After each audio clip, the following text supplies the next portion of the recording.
Bismillahirrahmanirrahim.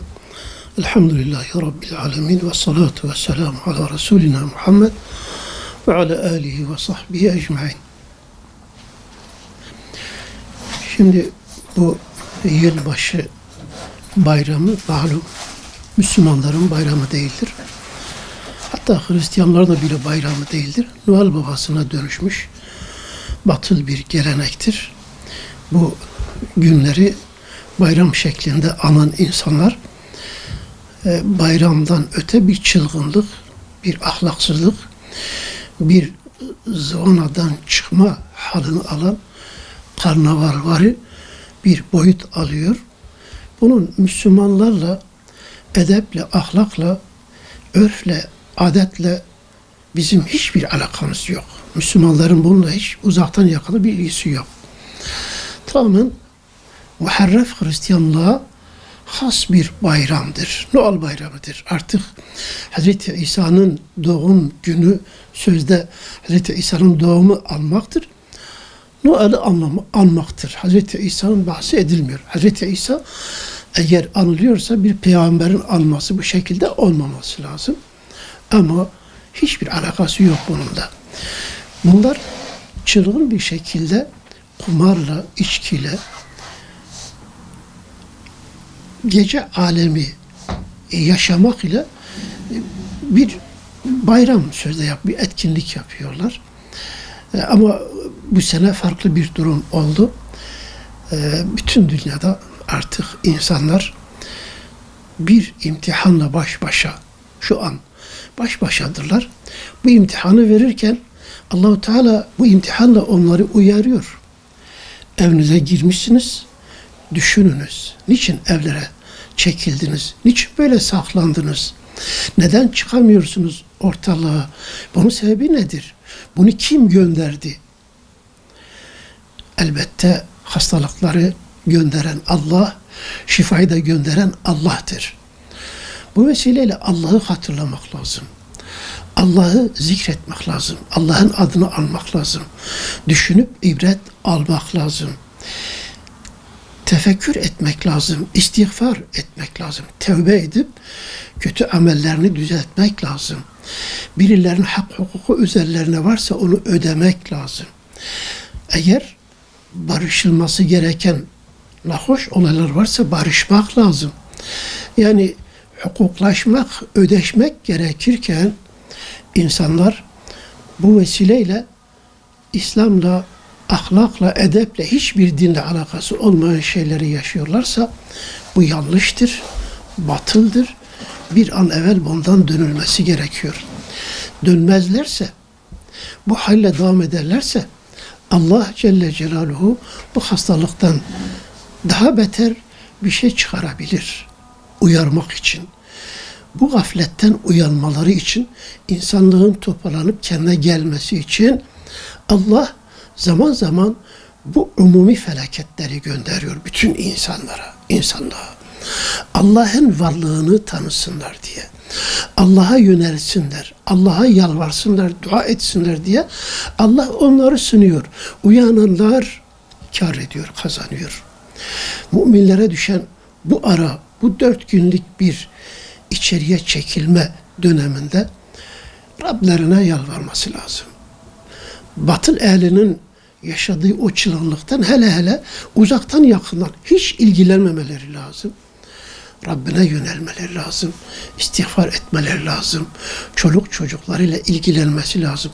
Belki bu vesileyle başka zaman fırsat bulamayıp ev halkıyla, çocuklarıyla ilgilenmediği bir fırsatı yakalamışlar ve bu fırsatı değerlendirip onlarla ilgilensinler. Edep, ahlak, terbiye, ahiret, Allah, peygamber bilincini öğretmek için görevleri vardır. Bunu yapmalarını bütün insanlara, bütün kardeşlerimize tavsiye ediyorum. Yılbaşı etkinliği, malum etkinlikten sakın uzaktan yakından hiç ilgilenmemeleri gerektiğini tavsiye ediyorum. Vallahi belediyelerin de ne yaptığını ben bilmiyorum. Bir söz var, herkes gider Mersin'e, bizimkiler gider tersine. Bu tersine bir gidiştir. Tersine bir uygulamadır. Aslında belediyelerin bu arada insanların maneviyatını yükseltmek için madem ki içeri çekilmişler, kendilerince işte müzikle bunları içeride tutmaya çalışıyorlar. Yani çıkmasınlar diye müzikle, şuyla buyla, hani yılbaşında çıkıp eğlenmek var ya, o çıkmasınlar diye içeride bunları tutmak için bir müzikle onları oyalamaya çalışıyorlar. Bu yanlıştır. Aslında insanları ruhlarına, maneviyatlarına döndürmeye yönelik bir müzik olabilir. Hele Kur'an seslendirmesi. Bu bir matem havasıdır. Niçin biz başka zamanlarda, bugün de biz eğleniyorduk. Bugün içeriye tıkandık. Neden? Düşünmeleri lazım. Ve belediyelerin de bu çerçevede İslami müzik seslendirebilirler. Ruhi olgunluğa yönelik, ahlaki olgunluğa yönelik, maneviyata yönelik, ahirete yönelik bu insanlar düşünsünler. Biz niçin içeri tıkanmışız? Bu şekilde müzik seslendirebilirler. Bence en güzeli Kur'an-ı Kerim'dir. Kur'an'ı okutsunlar sesli bir şekilde. Bütün minarelerden Kur'an okusunlar. Veyahut ilahiler, salavatlar getirsinler. Dualar yapsınlar. Bunu ancak bu şekilde yapmakla belki insanların bakış açısını değiştirebilirler. Bakış açısı değişmedikçe hala insanların ruhlarında, kalplerinde eğlenmek varsa, dışarı çıkıp bir şekilde alem yapmak varsa bunu yaparlar. İçeride de tutamazlar. Gizli de olsa, saklı da olsa bir yerde bunu yapacaklar. Nitekim ben kanaat ederim ki onu yapacak olanlar şimdiden tedbirini alıyorlar. O geceyi nasıl zevkle geçirelim diye düşünen insanlar şimdiden tedbirlerini almışlar. Onu engelleyemezler. Belki bakış açılarını değiştirmeye yönelik bir şeyler yapsalar bence daha faydalı olur. Kurtuluş İslam'dadır ya. İslami ahlaktadır, edeptedir. Bu insanlar kendine gelmedikçe, Allah'ı tanımadıkça, peygamberi tanımadıkça, ahireti düşünmedikçe bu felaketler peş peşe gelmeye devam edecek. Onlar da beladan belaya, imtihandan imtihana sürüklenip gideceklerdir. Şimdi bu gece yönelik has bir ibadet yok. Zaten İslami bir etkinlik değil bu. Bu etkinliğin etkisini kırmak için ne yapmak gerekiyorsa öyle düşünmek lazım. Müslümanlara özellikle. Bu gecede çocuklarla ilgilenmek, kitap okutmak, Kur'an okumak, dua yapmak, birlikte cemaatle namazlarını kılmak. Madem ki evdeysen bu çocuklar acaba cemaatle namaz kılmasını biliyorlar mı? Her çocuğu çeksin kendi yanına. Bak benim gibi ben nasıl secde ediyorsam, rükû ediyorsam o şekilde yapmaya çalış. İbadet öğretmek yani. Çocuk edebini anadan babadan alır. Hani bir arif demiş ki sen çocuğunu terbiye etme. O zaten sana bakarak öğreniyor.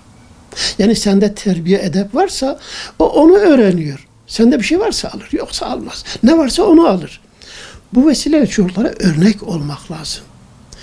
Ev içindeki davranışlar, yatma, kalkma, okuma, yeme, içme, bütün bunlar çocuğun böyle sürekli takip edeceği bir şeydir. Yani takip edeceği bir ekrandır. Ekrandan neyi görse onu izler ve ondan alır. Bu vesileyle çocuklara karşı özellikle dikkatli olmak lazım. Edeple hareket etmek lazım. Ve bu fırsatı güzel bir şekilde değerlendirmek lazım. Kur'an'la, ibadetle, taatle vaktimizi geçirelim. Bu bizim için belki kârdır. Dua edelim. Allah-u Teala bu felaketi, bu pandemi dedikleri, yani bu taun, hakaret ediyor insana, baskı uyguluyor. Arapçada bunun ismi taundur. Ta'an veriyor insanlara. Hakaret sanki yağıyor insanların başına. Zulüm yağıyor. Bu zulüm altında Bu felaket altında bu çılgınlık neyin nesidir acaba? Hala insanlar çılgın çılgın mı yaşıyorlar? Yoksa geçmiş kavimlerin başına gelen felaketler onların da başına gelebilir ha. Ne yapmışlar? Allahu Teala bu gibi şeylerle onları uyardığı zaman onlar zevklerinden vazgeçmediler. Hatta zevklerini daha rahat yaşamak için bazı şeyleri görmemek için gözlerini kapattılar. Hazreti Nuh onlara gerçekleri, felaketin gelişini anlatırken onlar kulaklarına parmaklarını tıkadılar. Gözlerini kapattılar. Konuşmayı bırak, artık seni görmek istemiyoruz, dinlemek istemiyoruz. Bu şekilde imtina ettiler. Allah da onların başına tufan yağdırdı. Tufan komple helak etti. Kim hakikate karşı gözlerini kapatmış, kulaklarını tıkamışsa, evet, hala merakı, zevkte, sefada, eğlencede ise ahiretini düşünmüyorsa onun belası daha büyük olacak. O daha büyük imtihanlarla iptila edilecek. Bunu bilsinler insanlar. Bu dersi almadıkları müddetçe akıllanmazlar. Ve akılsızlığın ceremesini de daha büyük çekerler. Rabbim bizi büyük şeylerle imtihan etmesin. Bu ümmetin başına işte gelen bu felaketleri, musibetleri, savaşları bertaraf eylesin. Bu hastalıkları insanlığın başından insanları akıllandırdıktan sonra kaldırmayı müyesser etsin.